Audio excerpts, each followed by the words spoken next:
sering diprioritaskan daripada asesmen. Tapi maksudnya hal-hal tinggi. Kemungkinan bahwa kesehatan itu mengasumsikan. Baik, selamat siang beserta pelatihan IHT. Mereka berlomba-lomba untuk. Siang. Selamat siang Pak Samuel, sehat? Sehat Bu. Pak Jani sehat? Di dalam sistem paradigma. Oh. Pak Heru udah selesai sholat Jumatnya ya Pak ya? Udah bisa Sudah, Pak. bergabung Sudah, lagi Bu, ya. Terima kasih ya. Baik, sebelum-sebelumnya kita sudah belajar mengenai pembuatan ATP ya, alur tujuan pembelajaran. Untuk sesi ini saya akan menerangkan mengenai modul. Sebelum kita mulai, ada baiknya kita berdoa dulu, menyerahkan segala kegiatan kita ini satu hari ini kepada Tuhan. Untuk doa akan dipimpin oleh siapa? Menurut Pak Samuel. Oh, Pak Samuel. Oke, kepada Pak Samuel saya persilahkan. Oke, selamat siang. Kita mulai dengan berdoa sebelum mulai apanya. Kita mulai.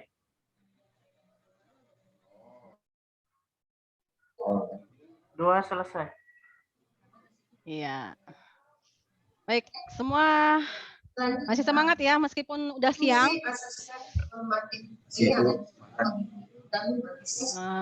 Jadi ini kan jam kantuk ya. Berarti kita harus membangkitkan semangat kita dengan ice breaking.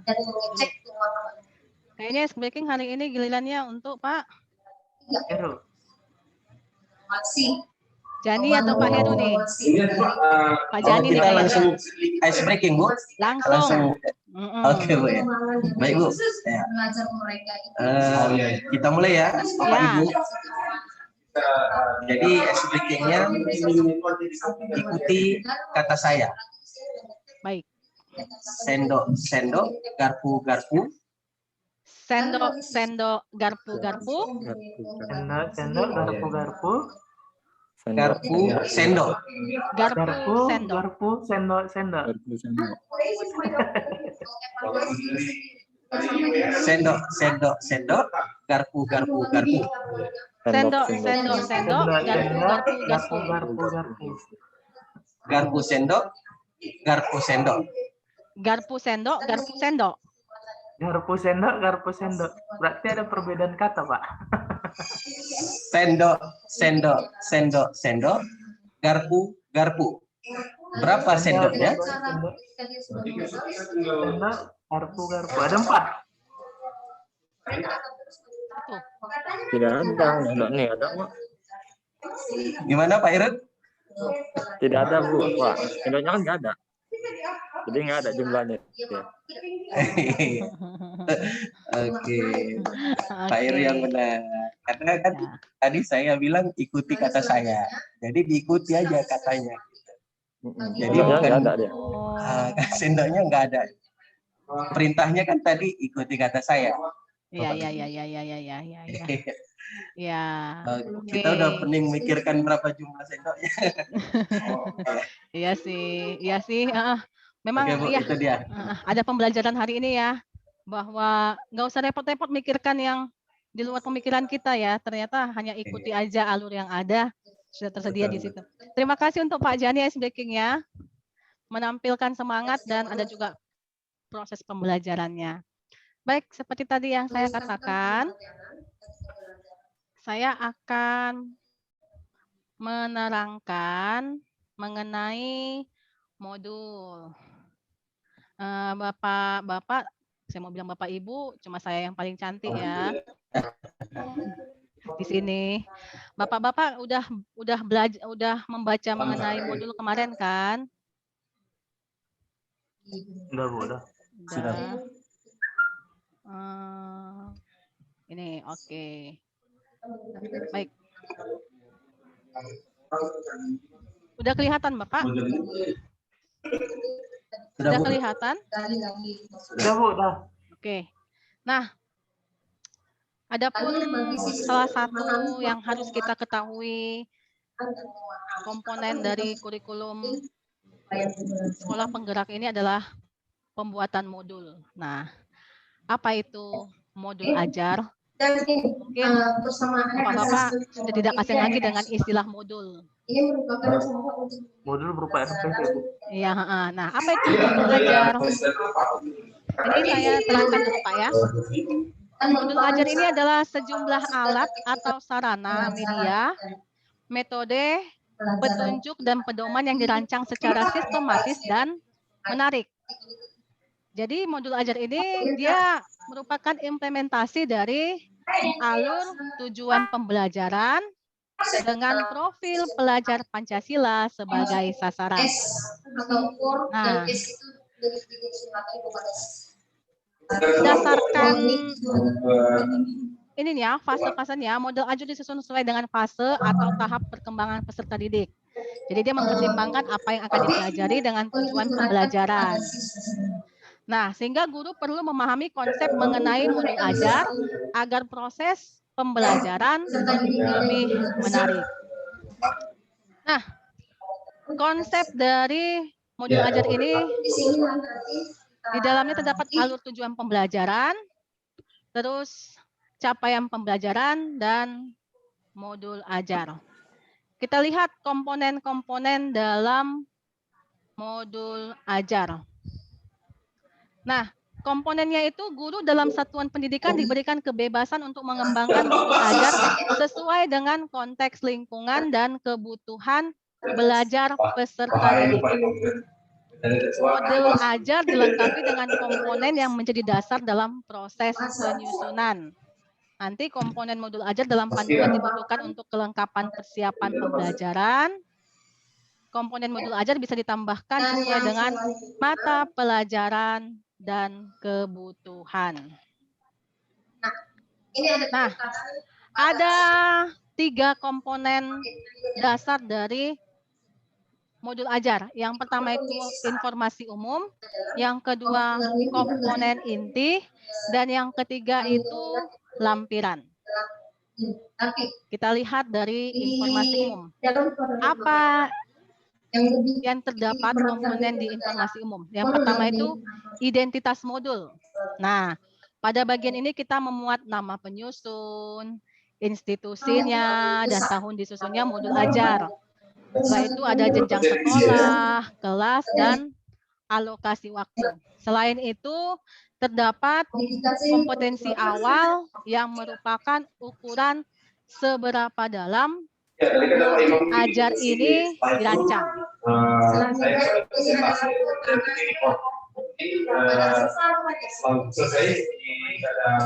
Nah, di dalam informasi umum ini harus terdapat yang namanya profil pelajar Pancasila. Karena profil pelajar Pancasila ini merupakan tujuan akhir dari suatu kegiatan pembelajaran yang berkaitan erat dengan pembentukan karakter peserta didik. Nanti di dalam modul ini terdapat profil Pancasila. Nggak perlu mencantumkan keseluruhannya, namun dapat dipilih sesuai dengan kebutuhan dalam kegiatan. Nah, kalau profil pelajar Pancasila kan kita sudah pelajari yang kemarin. Oke, kita review dulu sama-sama. Masih kita ingat nggak profil pelajar Pancasila? Yang pertama itu takwa kepada Tuhan Yang Maha Esa dan berakhlak mulia. Yang kedua, berkebinekaan global. Yang ketiga itu mandiri. Yang keempat, bernalar kritis. Yang kelima itu yang ketiga bergotong royong. Ya, yang ketiga bergotong royong, yang keempat bernalar kritis. Yang keempat bernalar mandiri, yang kelima bernalar kritis, dan yang keenam adalah kreatif. Saya juga agak-agak lupa, padahal saya yang nerangkan ya. Nah, intinya nanti di sini di informasi umum ini harus ada profil pelajar Pancasilanya. Nah, di informasi umum juga terdapat sarana dan prasarana. Nah, apa ini? Sarana merujuk kepada alat dan bahan yang digunakan. Prasarana memuat materi dan sumber bahan ajar lain yang relevan yang digunakan dalam kegiatan pembelajaran.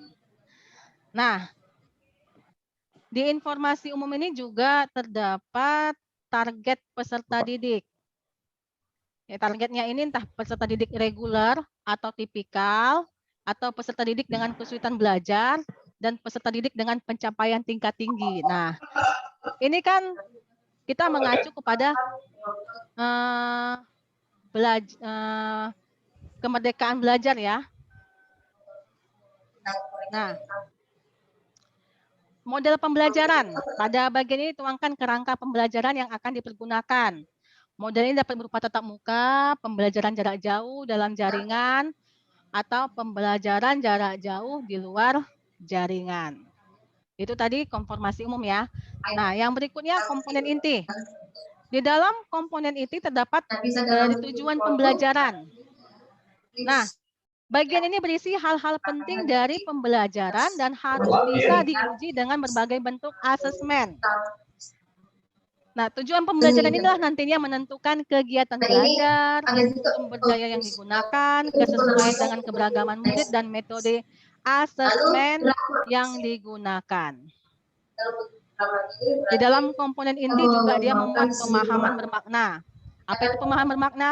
Pemahaman bermakna itu adalah informasi tentang manfaat yang akan peserta didik peroleh setelah mengikuti proses pembelajaran. Manfaat tersebut yang akan diterapkan peserta didik dalam kehidupannya sehari-hari. Nah, di komponen inti juga terdapat pertanyaan pemantik. Pertanyaan pemantik ini dibuat oleh guru untuk menemukan rasa ingin tahu dan kemampuan berpikir kritis dalam diri peserta didik. Misalnya nih ya, saya mengajarkan pertumbuhan dan perkembangan pada tumbuhan.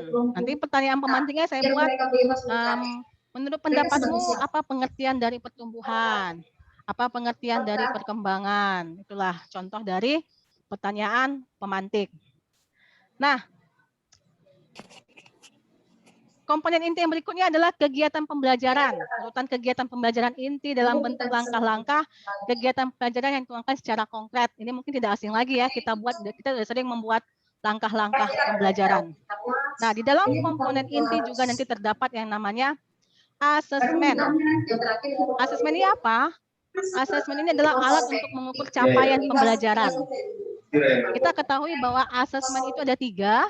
Ada asesmen diagnostik, ini dapat dilakukan dengan observasi, penilaian diri, penilaian teman sebaya, dan anekdotal.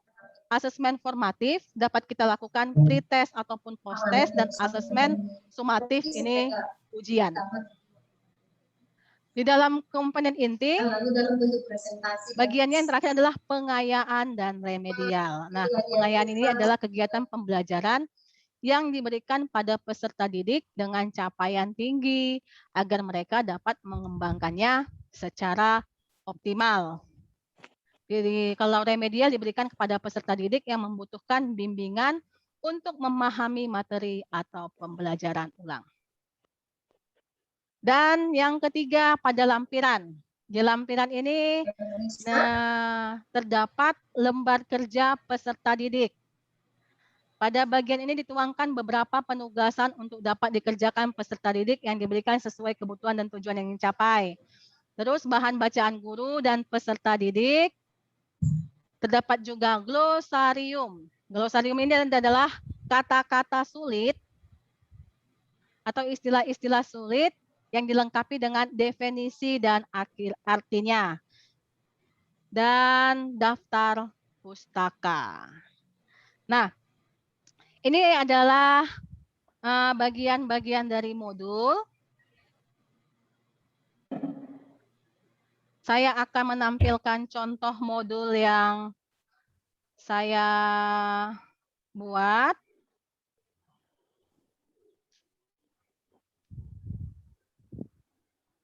Kalau kita ke materi yang selanjutnya.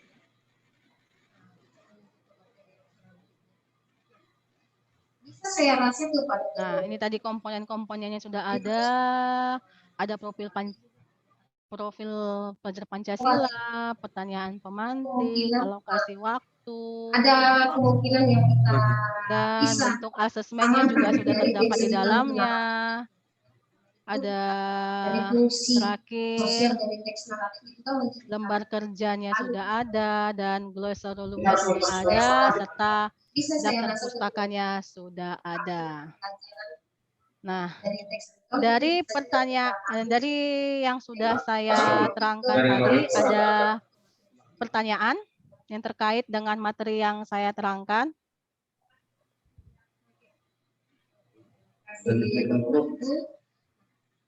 Ada yang mau bertanya?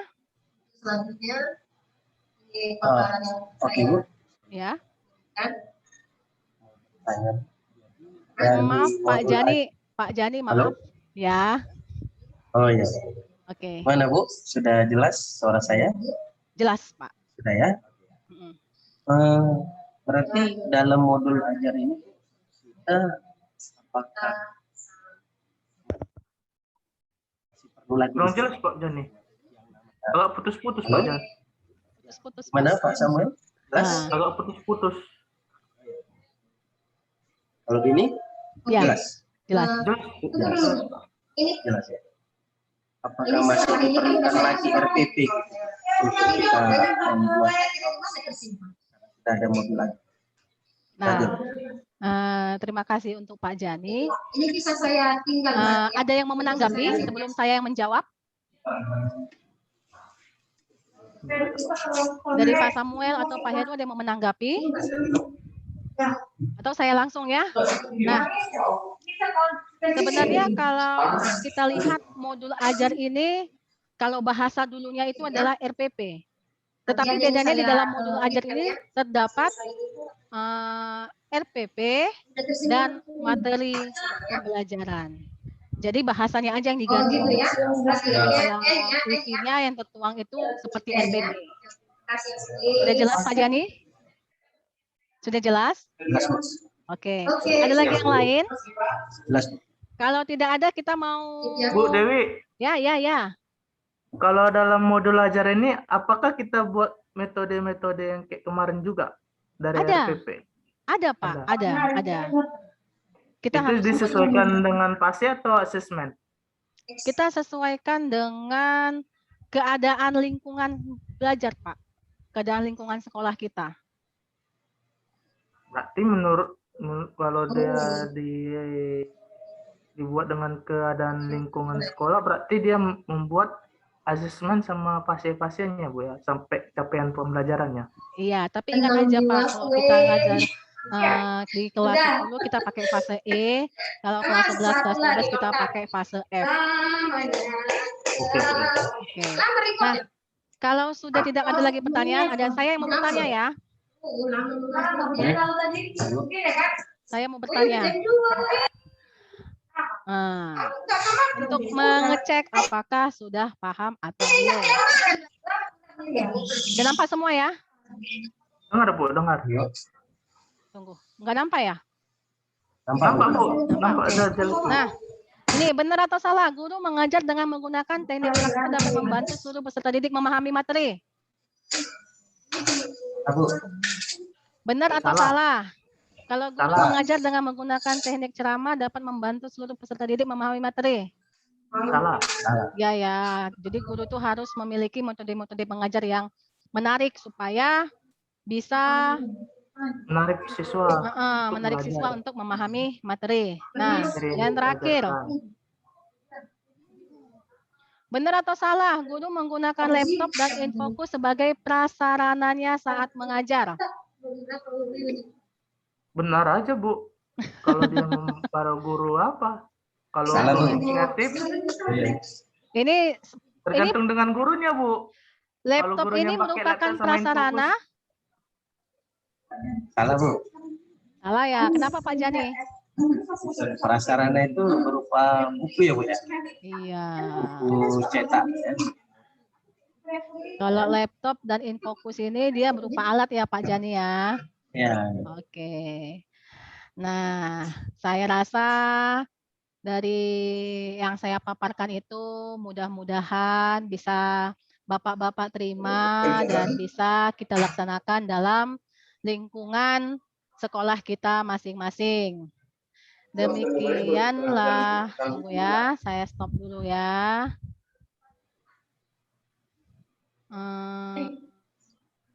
Demikianlah pembelajaran kita hari ini mengenai modul ajar. Terima kasih untuk Pak Samuel, Pak Jani, Pak Heru yang sudah bergabung. Sampai ketemu di kesempatan yang berikutnya. Selamat siang. Siang.